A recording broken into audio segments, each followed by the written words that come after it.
This video will demonstrate the steps and tools for removing and installing the lock, valve cover, and suction valve guide for GD Energy Products 7500 PSI HD module. To begin, you're going to install the lock removal tool.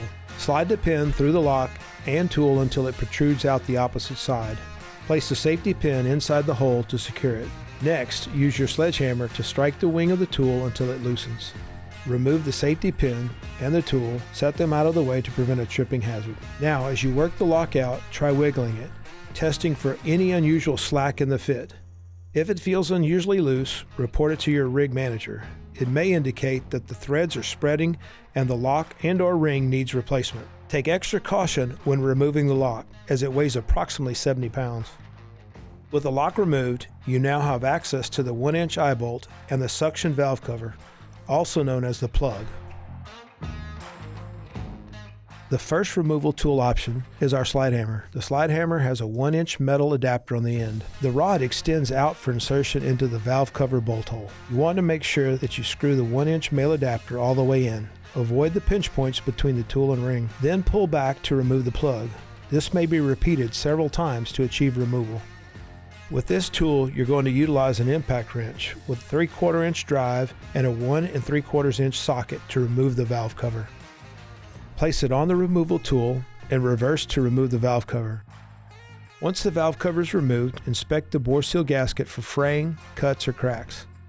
Inspect the plug for serviceability, making sure that there's no washing or excessive wear. As you can see, the Falcon retention nipple is a 2-inch extra heavy pipe welded to the suction plug.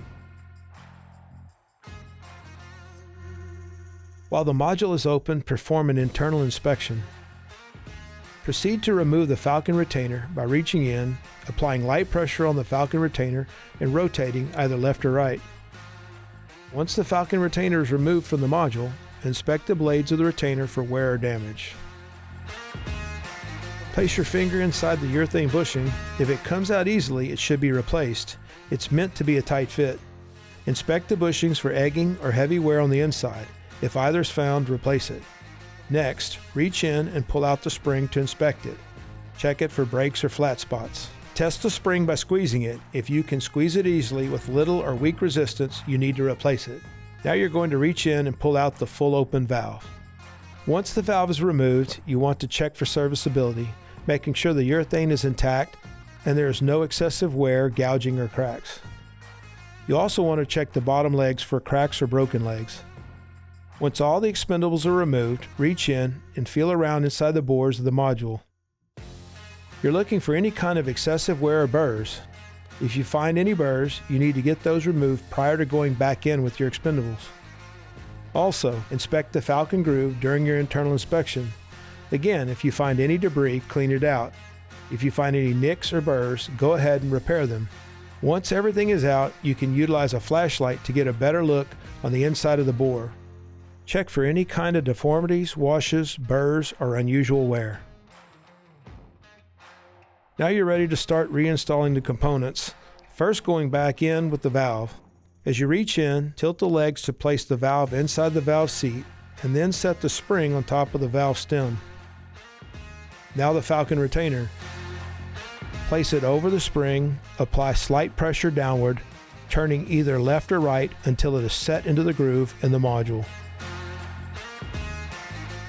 Now you are ready to replace the valve cover and lock. After placing a light coat of grease inside the bore, place a light coat of grease on the bore seal gasket to ensure that the bore seal does not roll during installation. Now you're going to pick up the valve cover and utilize the removal tool or slide hammer for assistance. Place it inside the bore and remove the tool. Utilizing the valve cover installation tool. The installation tool consists of an all-thread with a push nut and threaded wheel. The wheel is clearly marked with an inner face and an outer face. The outer face needs to be pointed towards you when installing it inside the threaded ring. Once the wheel is securely installed, grab your impact with an 1 3/4 socket to complete the installation. Remove the installation tool from the threaded ring. Then reinstall your 1-inch eye bolt to protect the female threads in your suction plug. Additionally, you want to inspect the threads on the threaded ring, making sure they're free of debris and there are no broken threads or severe gouges or burrs. Then apply a light coat of grease on the inside of the thread. Inspect the lock threads and apply a light coat of grease on the threads. Now you're going to take and install the lock, utilizing the installation removal tool, ensuring you insert the safety pin in the pinhole. Once the lock is secured, remove the installation tool. Now that we've covered the basics for removal and installation of your valve cover and valve guide in your HD module, if you need any additional support, feel free to reach out to us. We have field service technicians available in all major shale plays. If you need additional help and support, we offer Pump University, where we will come to your location and teach your employees how to be experts in pump maintenance.